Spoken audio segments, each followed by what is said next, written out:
आज तो मैं फिर से लेट हो गई कॉलेज के लिए। जब से ये भाभी आई है तब से रोज रोज यही हो रहा है, मैं रोज ही लेट जा रही हूँ कॉलेज। क्या करूँ मैं अब? टाइम से कभी भी खाना बना के नहीं देती, ना ही तो मुझे नाश्ता देती है और ना ही मेरा लंच पैक करती हैं। क्या करूँ मैं इस भाभी का? और ये माँ है, ये भी कुछ नहीं बोलती इसको। कल भी कितनी लेट हो रही थी मैं, बिल्कुल एंड टाइम पे मेरे को बना के दिया था, और आज तो अभी तक ही नहीं दिया है मुझे। आज ये फिर लेट करेंगी मुझे, मैं ही बताती हूँ इनको जाके। आज तो इसकी खैर नहीं। पूजा भाभी, क्या क्या हुआ दीदी? आप इतनी तेज से क्यों चिल्ला रही हो? चिल्लाऊं ना तो क्या करूं? तुमने टाइम देखा है? तो तुम्हारी वजह से आज मैं फिर से लेट हो गई। तुमने तो कसम खा रखी है, टाइम से ना ही तो मुझे नाश्ता देना है और ना ही मेरा लंच पैक करना है ना? आपको मैंने कितनी बार बता रखा है मेरा टाइम टेबल के बारे में। इतने बजे मुझे कॉलेज जाना होता है, आपकी वजह से मैं रोज की रोज लेट हो जाती हूँ। देखो जरा अभी टाइम कितना हो रखा है, मुझे आपने आज भी लेट कर दिया। ना ही तो आपने मुझे नाश्ता बना के दिया है और ना ही मेरा लंच पैक किया है। क्या कर रही है तुम सुबह से उठ के? अरे दीदी, आप इतना क्यों नाराज हो रही हो? वो क्या है ना, रात को मेरी तबीयत ठीक नहीं थी, मेरे सर में और ना पैरों में इतना दर्द हो रहा था, अच्छे से नींद ही पूरी नहीं हुई, तो बस सुबह मैं थोड़ा सा लेट हो गई उठने में। ये कोई नई बात थोड़ी ना कि आज आप लेट से उठे हो, आपका तो रोज का ही रहता है। कभी ये हो गया कभी वो हो गया, सुबह उठो तभी तुम्हारे बहाने तैयार रहते हैं। आज मेरा ये दुख रहा था, आज मेरा वो दुख रहा था, ये कोई बात थोड़ी ना होती है तुम्हारी। तुम्हारी वजह से मैं रोज लेट हो जाती हूँ, आज भी तुम्हारी वजह से मैं लेट हो गई हूँ। एक बात ना भाभी, आप जितनी जल्दी हो सके ना उतनी जल्दी समझ लो, ये घर के सारे काम करने ना आपके बस की बात ही नहीं है। इतने धीरे धीरे इन हाथों को चलाओगी तो घर के काम कैसे होंगे पूरे? अब आपकी वजह से मुझे ऐसे ही कॉलेज जाना पड़ेगा बिना खाना खाए हुए। हे भगवान, क्या हो रखा है तुम दोनों को? शांति से आराम भी नहीं करने देती। क्यों कलेश मचा रखा है सुबह सुबह? क्या हो रखा है तुम दोनों को? मम्मी, ये बात तो अपनी लाडली बहू से पूछो। आपको तो बस आराम करने की पड़ी हुई है। इससे पूछो जरा, इसने अभी तक नाश्ता भी नहीं बनाया है। मैं कॉलेज जाने में लेट नहीं हो रही हूँ क्या? इसको रोज का पता रहता है मैं इस टाइम पे कॉलेज जाती हूँ, कभी भी टाइम पे नाश्ता बना के नहीं देती मुझे, और ना ही आप इसे कुछ बोलती हो। इसका नहीं दिखाई देता आपको, बस मेरा ही दिखाई देता है कि मैं हर टाइम बस ऐसी लड़ती रहती हूँ। मैं कोई पागल थोड़ी ना हूँ जो बेखाम में लड़ती रहूंगी इससे। क्या बात पूजा, तुझे पता नहीं होता क्या मेरी बेटी को कॉलेज जाना है? तो नाश्ता तो कम से कम टाइम से बना लूँ मैं। मेरी बेटी कॉलेज जाती है, तुझे पता नहीं होता क्या? तू इसी घर में तो रहती होगी ना, कहीं और थोड़ी ना रहती है तू। एक नाश्ते की तो बात होती है सुबह सुबह, तू वो भी टाइम से बना के नहीं दे सकती। तू क्या चाहती है, वो सुबह सुबह भूखी जाए क्या? ऐसी बात है मम्मी जी, दिव्या दीदी भी है ना, कोई छोटी बच्ची नहीं है कि ये अपना नाश्ता खुद ना बना सके। मम्मी जी, 2 महीने पहले मैं भी कॉलेज जाती थी, तो मुझ में और दिव्या दीदी में कुछ ज्यादा फर्क है नहीं। फर्क बस इस बात का है कि मैं आपके घर की बहू हूँ और दिव्या दीदी आपकी बेटी। और रही बात सुबह नाश्ता ना बनाने की, तो बात ऐसी है मम्मी जी, रात को मुझे अच्छे से नींद नहीं आई थी, मेरे पैरों में और सर में इतना दर्द हो रखा था, पूरी रात नहीं सो पाई मैं, बस इसलिए सुबह जल्दी से उठ नहीं पाई और ना ही नाश्ता बन पाया। बस बस अब रहने दे, मुझे सब पता है तेरा क्या हो रखा था और क्या नहीं। और अब तू मुझे बताएगी क्या? ये मेरे घर की बेटी है और तू मेरे घर की बहू है, मुझे सब पता है कौन क्या है। ज्यादा ज्ञान देने की जरूरत नहीं है, तेरे को जितना काम बोला जाए ना बस तो उतना ही काम कर लिया कर। थोड़ा सा नाश्ता क्या बनाने के लिए तुझे बोल दिया, तू तो मेरी बेटी को बीच में लेके आ गई। ऐसे घर में मेंबर ही कितने हैं, तू तो ऐसे कर रही है जैसे तुझे पूरी बारात का नाश्ता बनाने के लिए बोल रखा हो। इतना जोर पड़ रखा है नाश्ता बनाने में, जान निकल रही जैसे तो इसकी। अरे दिव्या बेटा, इससे बहसबाजी करने में कोई फायदा नहीं है, ये तो ऐसी की ऐसी रहेगी, हमारे सिर में दर्द हो जाएगा। गुस्से में कहीं चल के मैं इसे कुछ बोल ना दूं, रहने दे। तू मेरा तो ज्यादा मुंह खुलवाए मत। मैंने अगर इसको कुछ उल्टा सीधा बोल दिया ना, ये फिर रोती फिरेगी कमरों कमरों में घुस घुस के।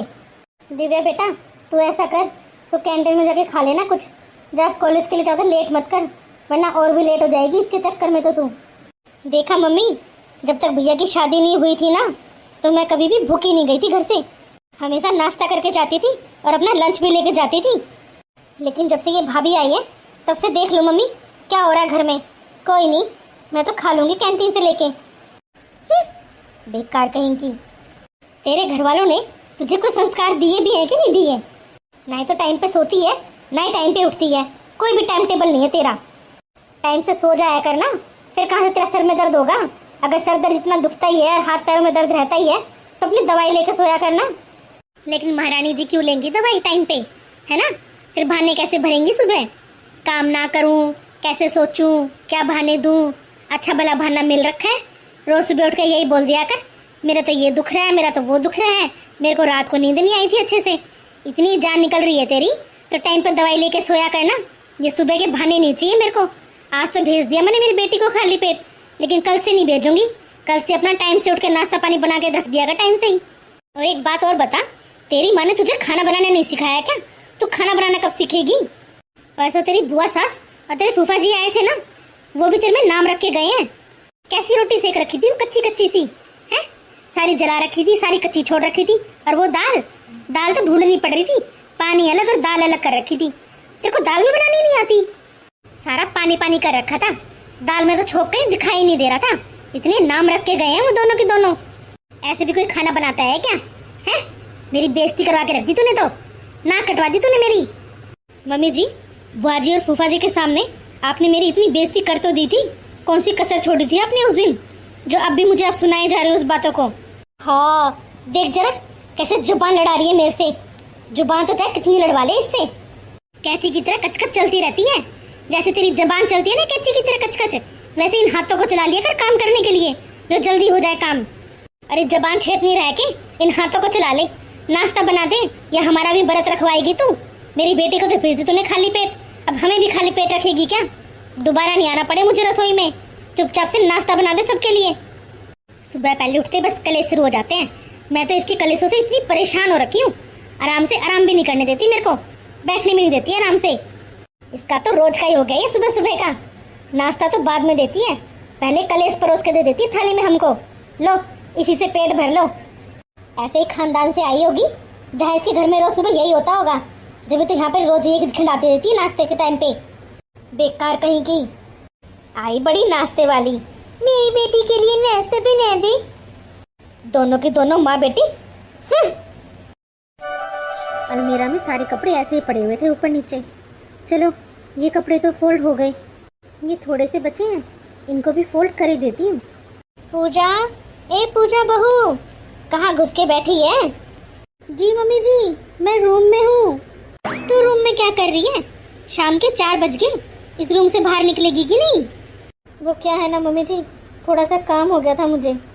शाम के 4 बज रहे हैं, चाय वगैरह बनानी, खाने पीने की तैयारी करनी, कुछ नहीं बना के देगी क्या तू हमको?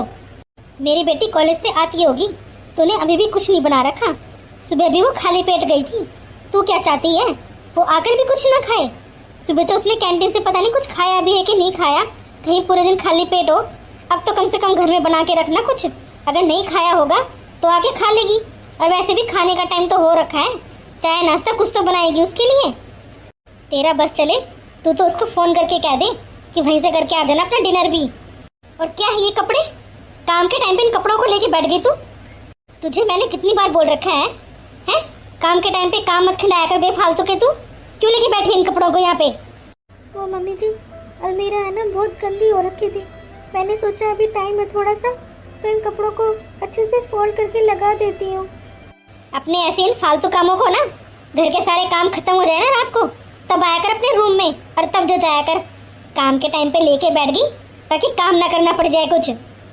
तुझको मैंने हजारों बार समझा रखा है, काम के टाइम पे काम कर लिया कर, ऐसे फालतू काम लेके मत बैठा कर, काम चोर कहीं की। बस अब इस मुंह को लेके खड़ी रहेगी, जल्दी से बाहर आ जा, खाना भी बनाना है। कोई जिम्मेवारी समझती नहीं है अपनी, सारी की सारी बतानी पड़ती है, जबरदस्ती काम करती है, नालायक कहीं की।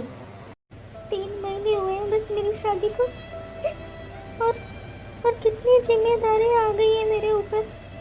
मुझसे तो कुछ भी नहीं हो रहा, मैं कैसे करूँ इतना कुछ, मुझे तो समझ में ही नहीं आ रहा कैसे करूँगी मैं इतना सब कुछ।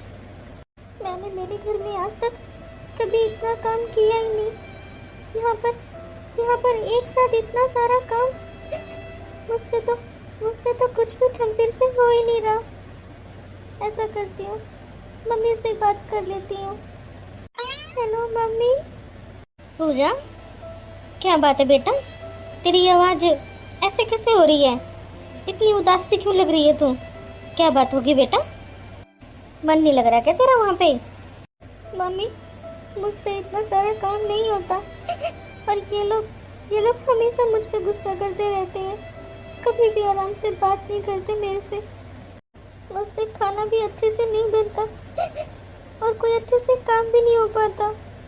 तू पहले चुप हो जा बेटा, रो मत। मम्मी, परसों ना बुआ जी फूफा जी आए थे तो मैंने है ना दाल बनाई थी।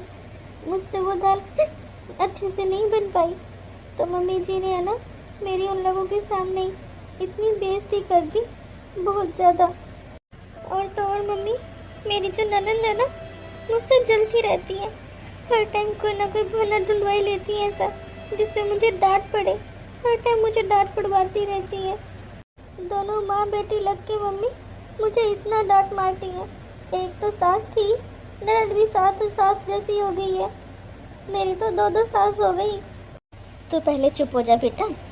और देख, ससुराल में तो है ना बेटा, थोड़ा बहुत तो एडजस्टमेंट करना ही पड़ता है। और पूजा, मैंने तुझे क्या समझाया था बेटा, हर घर के रीति रिवाज ना अलग होते हैं। अगर तुझे खाना बनाना नहीं आ रहा है या कुछ और भी समझ में नहीं आ रहा है तो बेटा एक बार अपनी सासू माँ से तो पूछा कर। आखिर बेटा सास भी तो माँ जैसी होती है, तो उनसे पूछेगी तो वो तेरे को ज़रूर बताएंगी ना। उनको भी अपनी माँ समझकर अपनी सारी बातें बता दिया कर। तो मम्मी, आपको तो पता ही है ना, मैं खाना बनाने में इतनी अच्छी नहीं हूँ।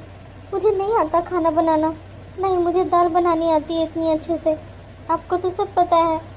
हाँ तो बेटा, जब तूने दाल बनाई थी तेरी बुआ सास के लिए, तेरे फूफा जी के लिए, तो अपनी बुआ सास के सामने रखने से पहले एक बार अपनी सास से पूछ लेती, उनको दिखा देती कि देखो मम्मी जी कैसी बनी है ये। अगर घर में बड़े होते हैं ना बेटा, कुछ नहीं आता, उनसे पूछ लेने में कोई हर्ज नहीं है। अगर तुझे खाना बनाना नहीं आ रहा था तो एक बार अपनी सास से बोल देती ना कि तुझे खाना बनाना नहीं आ रहा है, नहीं समझ में आ रहा कैसे क्या करना है। फिर देखती तू कि वो तेरी मदद करती हैं कि नहीं करती हैं। हो सकता कि वो खुद ही बना लेती खाना, या फिर तुझे बता ही देती कि कैसे क्या बनाना है, समझा देती तेरे को। और रही बात तेरी ननद की, तो बेटा देख, ननद अभी तेरी कुंवारी है, कल को उसकी शादी हो जाएगी तो शादी के बाद कौन कितना ही आता है। और वैसे तो खुद ही देख ले, शादी के बाद तू कितना गाती है यहाँ पर। ऐसे ही तेरी ननद आएगी, और बेटा वो भी तो उस घर की बेटी है ना। देख बेटा, तुम दोनों की उम्र में ज़्यादा अंतर नहीं है, थोड़ा बहुत ही फ़र्क होगा, 19-20 का ही। मैं तो बस तेरे को यही समझाऊंगी, अगर वो तुझसे अच्छे से बात नहीं कर रही तो कोई नहीं, तू एक बार अच्छे से प्यार से बात करके देख ले, उसे थोड़ी सी रिस्पेक्ट दे के देख ले, क्या पता उसको समझ में आ जाए जैसा वो तेरे को समझ रही है। भी ऐसी लड़ाकू टाइप की है, टाइम पे काम नहीं करके देती, क्या पता उसकी वो चीज़ें दूर हो जाए कि हाँ भाभी तो बहुत अच्छी हैं, इतने प्यार से रहती है, इतने प्यार से बोलती है, तो क्या पता वो भी तेरे से अच्छे से बात करने लग जाए, तेरे लिए उसकी रिस्पेक्ट जाग जाए, वो तेरे को प्यार करने लग जाए। अब तू मुझे एक बात बता, तू अभी राघव के साथ घूमने गई थी ना, तो उसके लिए क्या लेकर आई, तू ये बता ज़रा। मम्मी, मैंने तो बस अपने लिए शॉपिंग की थी, जो भी कुछ लेके आई थी अपने लिए ही लेके आई थी बस। तो बेटा एक बात बता, अगर तू अपनी ननद के लिए भी छोटा मोटा कुछ ही ले आती, चाहे सस्ता ही ले आती, तो उसको कितना अच्छा लगता, कितनी खुशी होती। उसको भी लगता ना कि उसकी भाभी घूमने के लिए गई थी, लेकिन उसको उसने याद रखा और मेरे लिए इतना सारा सामान लेके आई है। या थोड़ा ही ले आती, वो ये तो बोलती ना कि हमें मेरी भाभी लेके आई है। अब वो क्या बोलेगी, घूम के आ गई अकेली, खुद के लिए शॉपिंग कर ली और मेरे लिए कुछ भी नहीं लेके आई। लगता है ना बेटा मन में थोड़ा सा ये, अगर तू थोड़ा सा उस टाइम ये ध्यान रख लेती तो अभी उसको कितना अच्छा लगता कि हाँ भाभी देख कितनी अच्छी है, उसको याद रहा कि घर में छोटी ननंद भी है, उसके लिए भी लेके चलूँ मैं कुछ। ये चीज़ें सोचने वाली होती हैं बेटा। मैं तो तुझसे एक बात और कहूँगी बेटा, तू तो बहुत किस्मत वाली है जो तुझे इतना अच्छा पति मिला है, जो अपनी माँ और अपनी बहन को इतना प्यार और सम्मान देता है। बेटा जो लड़का अपनी माँ और अपनी बहन की इतनी इज्जत करता हो, वो पूरी ज़िंदगी तेरी बहुत इज्जत करेगा बेटा, तुझे भी पलकों पे बैठा के रखेगा, क्योंकि उसको भी पता है उसकी छोटी बहन है, कल को उसकी भी शादी होगी, उसको भी ससुराल जाना है। अगर उसको वहाँ पर किसी ने दुख तकलीफ पहुँचाई तो उसे कैसा फील होगा, वो चीज़ वो ध्यान रखता है, जब तो तुझे इतनी रिस्पेक्ट करता है वो बात सब ठीक है मम्मी, लेकिन आप मुझे अभी फ़िलहाल घर बुला लो मम्मी, मुझसे नहीं होता ये सब कुछ अभी। पूजा, तूने कर दी ना वही बात। आजकल बेटा सब लड़कियां ज़्यादातर यही गलती कर रही हैं कि ससुराल में थोड़ा बहुत झगड़ा हुआ नहीं कि अपने मायके आके बैठ जाओ या अपने पति को लेके अलग जाके बैठ जाओ। लेकिन बेटा, मैं तुझको ये शिक्षा बिल्कुल भी नहीं दूंगी बेटा कि तू अपने मायके आके बैठ जा थोड़ा बहुत कुछ होते ही।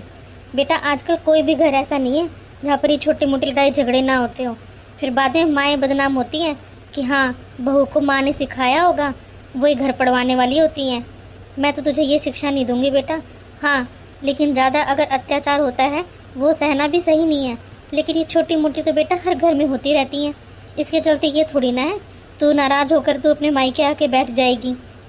अब मान ले कल को तेरी भी भाभी आ जाएगी, तेरे भी भाई है, अगर तेरे को मान ले उसकी कोई बात अच्छी नहीं लगी या उसे तेरी अच्छी नहीं लगी, वो घर छोड़ के चली जाए नाराज़ होकर, हैं, तुझे कैसा लगेगा फिर?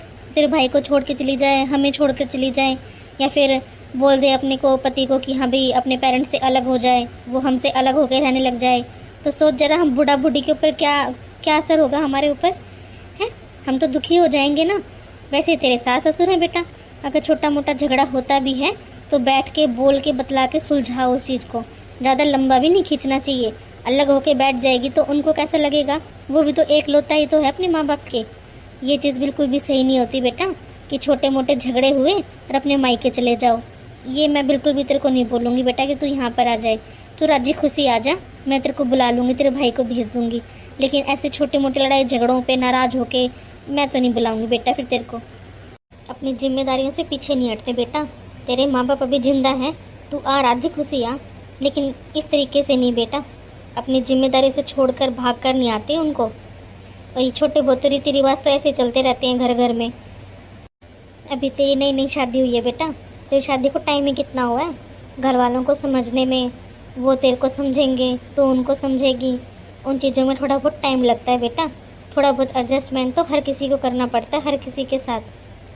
हाँ मम्मी, आप बिल्कुल सही कह रहे हो, आपकी सारी बातें मुझे समझ में आ रही हैं कि आप क्या कहना चाहते हो।